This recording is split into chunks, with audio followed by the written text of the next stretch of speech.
Welcome back to the Gore Guide. Today's video is going to be a little bit different because although it is on my list of films that are considered to be gory, it isn't gory at all. But it is hilarious, so fuck it, why not? Today I'm going to be talking about Samurai Cop. You have the right to remain silent, dead silent. I assume much like the sales assistant that sold Samurai Cop his wigs for this film.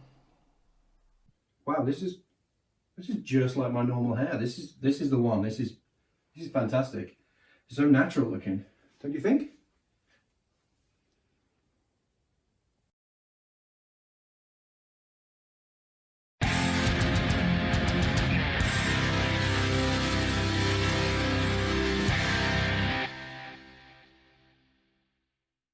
Samurai Cop is a 1991 film directed by Amir Chavan, starring Matt Hannon, Robert Z'Dar and Mark Fraser.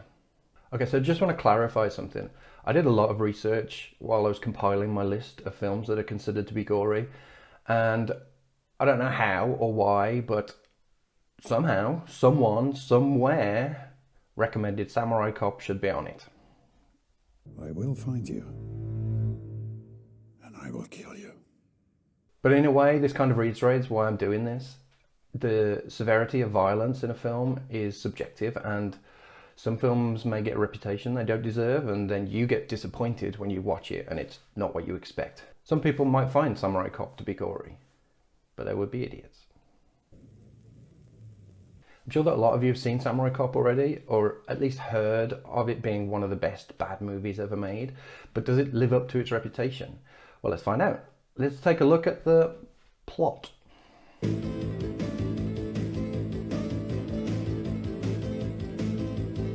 A Japanese gang, the Katana, are trying to take over the cocaine trade in Los Angeles, so Joe Marshall is transferred to help tackle the problem.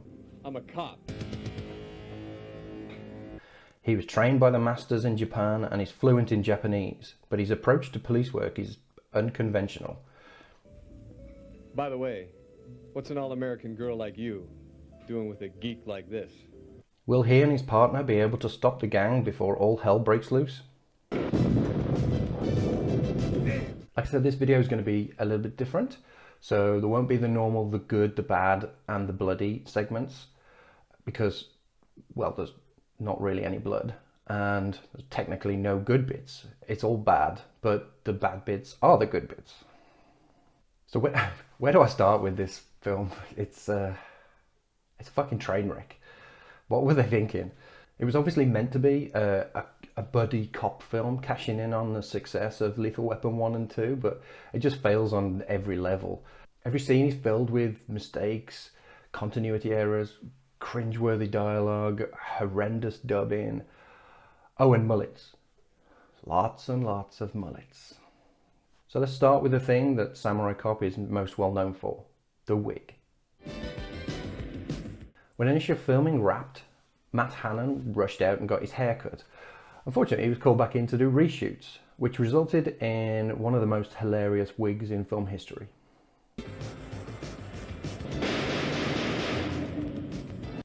And of course, like everyone else that has a bad hair day, there's always the option to cover it up with a hat. I'm responsible for bringing you from San Diego. Are you sure this is a good bust? Yeah, cocaine. They did actually bother to brush it one day. And of course, it even falls off at one point.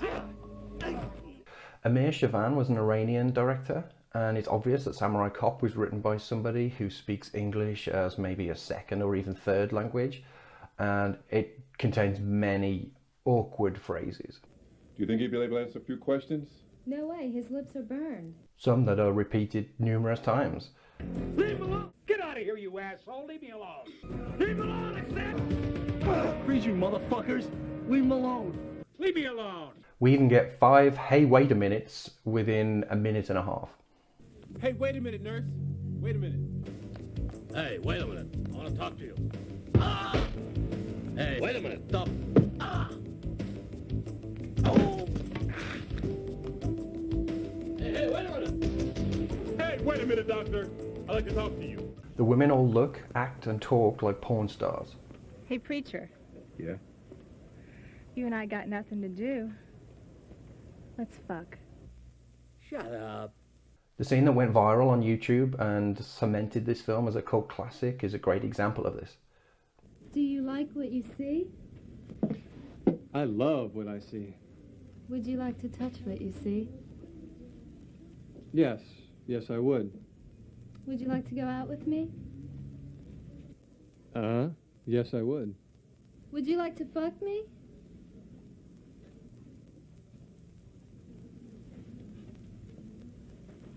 Bingo.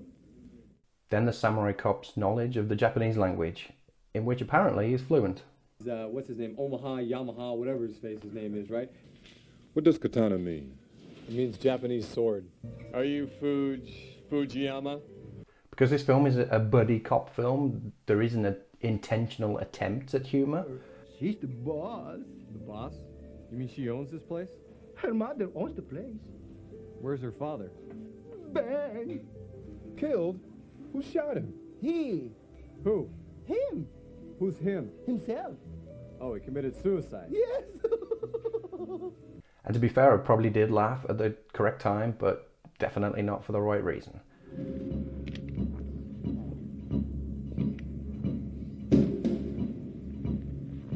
Why did you come under? I'm an undercover cop. There are also two almost identical racist jokes less than 10 minutes apart that maybe if in any other film might have been offensive or would have been offensive, but going back to the fact that the writer is not a native English speaker, it doesn't feel like he knows that he was being offensive. God, man, look what they done to my car. Captain Roman's gonna burn my ass. Yeah, he's gonna burn it. Charcoal black. It is black. Right on. Shit, man. You burned my ass. You don't have to worry about that. It's already, Yeah, I know. It's already black, huh? Robert Zadar is the only reputable actor in the film, and he takes his role very seriously.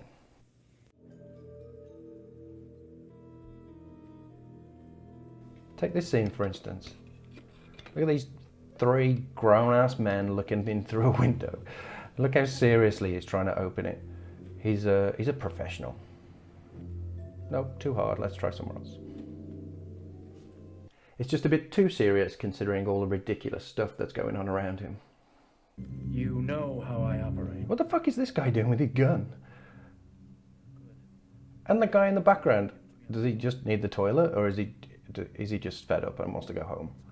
My favourite part of the film, though, the bit that really utilises Robert Zadar's seriousness, is this one. So there's a witness in the hospital, and there's an assassination attempt. They need to silence the witness, but I don't understand. Where's Robert Zadar? Is that him? No, that's not him. Is he in a wig? No, that can't be him. That's not him either. Where is he then? Oh wait, there he is, ducking down in a bin. There are some amazing death scenes. Of course, by amazing I mean amazingly bad.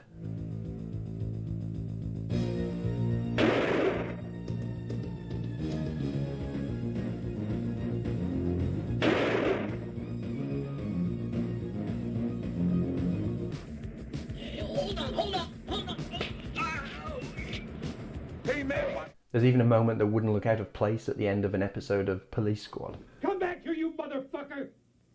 Hold, wait, and act. What the fuck is that about? The fight scenes look like they were choreographed by a child. Some serious punches being thrown in this scene in particular. Oh no, not the thumb. I slap you. I'm gonna slap you. Slap! Oh, nice wig. Oh, a beautiful little twirl then as well. And they've both lost their swords. Stay back. This guy's mine. This guy knows how to swing a bat. Oh, almost all of the action involves hiding behind things and popping out to shoot every now and then while Samurai Cop pulls faces and his face turns bright red.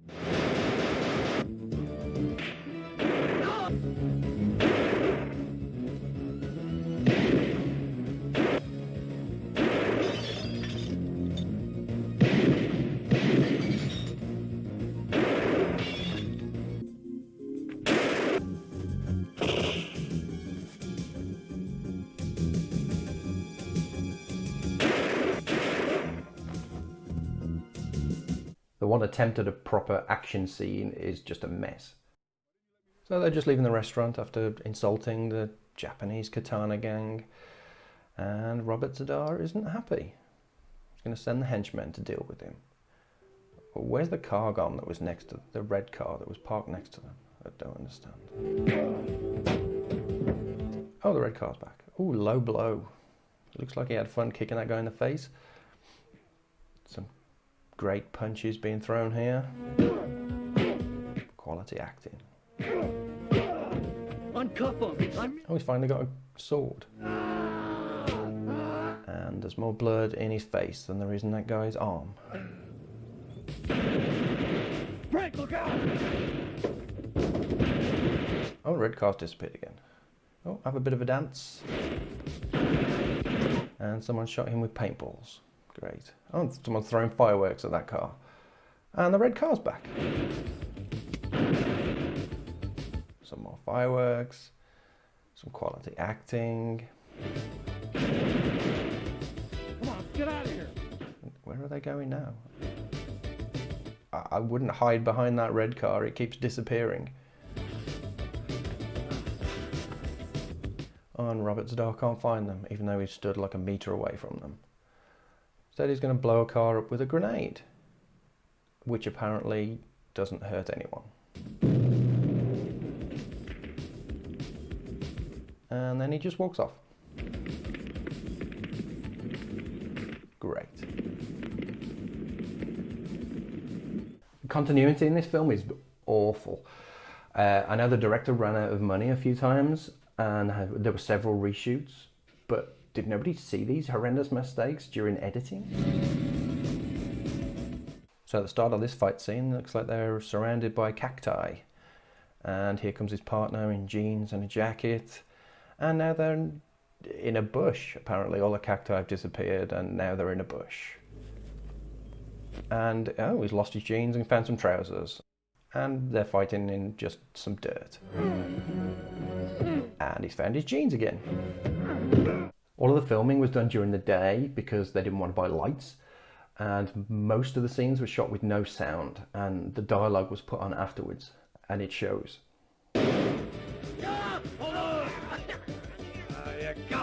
Excuse me. Where did the tall guy with the ponytail go? Well, just a little business with him. What? What the fuck did you just say? Well, just a little business with him. Nope, didn't get it that time either. Well, just a little business with him. No, one last time. Well, just a little business with him. I have no idea what he's saying. Most of the actors didn't come back to read their lines, so the director ended up reading them himself, which resulted in people sounding like robots. In no way we go under Fujiyama's flag. Who could shoot this in a mafia boss's house? One of his own men. And a couple of conversations where he was just talking to himself. They'll come with the boat. Yeah. You stay here and wait.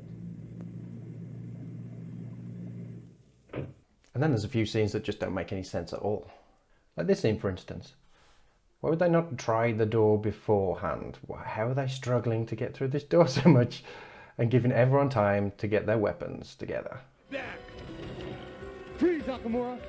And in this scene, Samurai Cop's partner had the perfect drop on the Japanese gang leader. Could end the hostage situation with one bullet, but instead he takes a different approach. Now that she loves you, you have to worry about her life, not me. Neither do I. But neither do I what? And the end fight scene with Robert Z'Dar has some impressive sound effects. I'm sorry, did he just say waffle?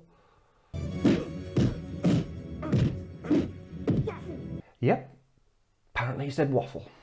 When someone purposely tries to make a so bad it's good film, it's normally terrible. It's only really when a serious approach to filmmaking and the lack of any basic skills required combine in perfect balance that comedy gold is created.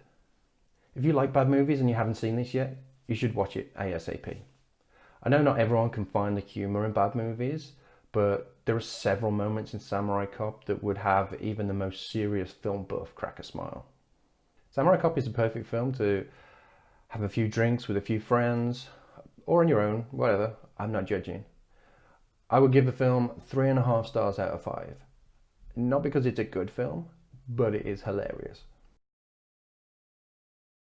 My next video is going to be somewhat of a holiday special. I'm going to be talking about a few films that are related to the season, so keep an eye out for that. In the meantime, you can take a look at my list on Letterboxd. I will put the link in the description below. While you're down there, you can leave a comment if you have any recommendations of films that you think I might have missed, or any requests for films that you'd like to see reviewed here.